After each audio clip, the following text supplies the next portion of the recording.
আসসালামু আলাইকুম বন্ধুরা।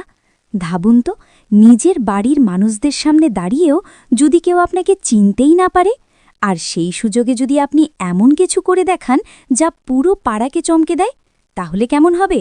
আজকের এপিসোডে ঠিক এমনই এক দারুণ টুইস্ট অপেক্ষা করছে। আপনারা দেখছেন বড়লোক বাড়ির ছোট বউ গল্পের ৭৯তম এপিসোড।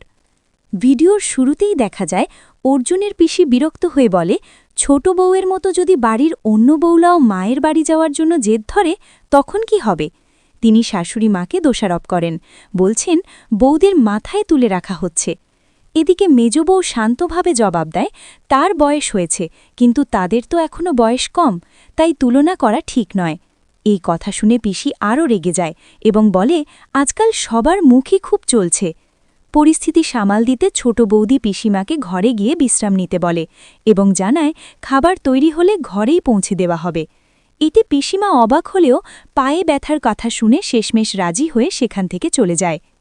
এরপর অহনা শাশুড়ি মাকে বলে ফুড ফেস্টিভ্যালে পিসি আর কাকিমণিকেও নিয়ে যেতে, আর তাদের নিজেদের স্টলেও নিয়ে যেতে। শাশুড়ি মা একটু চিন্তিত হয়ে বলেন, যদি কেউ অহনাকে চিনে ফেলে? কিন্তু অহনা আত্মবিশ্বাসের সাথে জানায় কেউ তাকে চিনতেই পারবে না, সে যেন একেবারে নতুন রূপে হাজির হবে। এদিকে এত খাবার কিভাবে নিয়ে যাওয়া হবে সেই চিন্তা থাকলেও বড় বউ জানায় আগেই দুজন লোক ঠিক করে রাখা হয়েছে, তারা সব সামলে নেবে। শাশুড়িমা শুধু চান কমপক্ষে খরচটা যেন উঠে আসে। অহনা দৃঢ়ভাবে বলে লাভ হবেই, কারণ রান্না করেছেন তার শাশুড়িমা, আর সেই স্বাদ সবাইকে মুগ্ধ করবেই। এরপর শুরু হয় ফুড ফেস্টিভ্যালের আসল দৃশ্য। এক এক করে সবাই জড়ো হয়, আর সেখানে দেখা যায় অহনা এক বিদেশিনী সেজে নিজের স্টল নিয়ে বসেছে। তার অভিনয় আর স্টাইল দেখে সবাই অবাক হয়ে যায়। দোকানে ভিড় জমে যায়, একের পর এক মানুষ এসে খাবার চেখে দেখে। ঠিক তখনই বাড়ির ৩ বউ আর টুকুন শুনতে পায় একজন বিদেশিনী নাকি দেশি খাবারের স্টল দিয়েছে। তারা খুব উৎসাহ নিয়ে সেখানে যেতে চায়।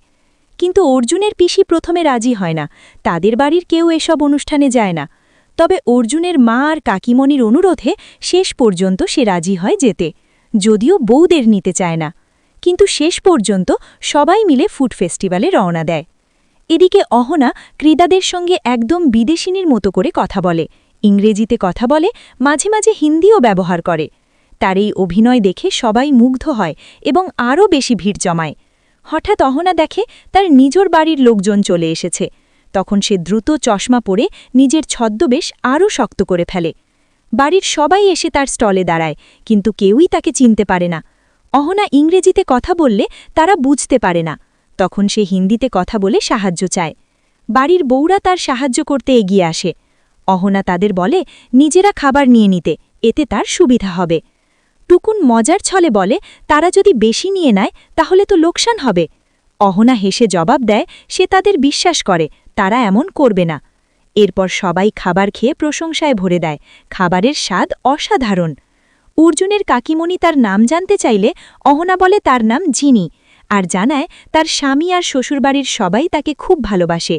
সে আরও বলে তার বিয়ে হয়েছে এক বাঙালি পরিবারে, আর সেই প্রমাণ হিসেবে শাখা পলা দেখায়। এটা দেখে অর্জুনের পিসি মুগ্ধ হয়ে যায়, একজন বিদেশিনী হয়েও সে কত সুন্দরভাবে বাঙালি সংস্কৃতি ধরে রেখেছে। কিন্তু খাবারের স্বাদ খেতে খেতে সবারই যেন একটু সন্দেহ হয়, এই স্বাদ খুব চেনা। পিসি সরাসরি জিজ্ঞাসা করে এই খাবার আসলে কে বানিয়েছে। অহনা বুদ্ধি করে বলে তার শাশুড়িমা রান্না করেছেন, সে শুধু সাহায্য করেছে।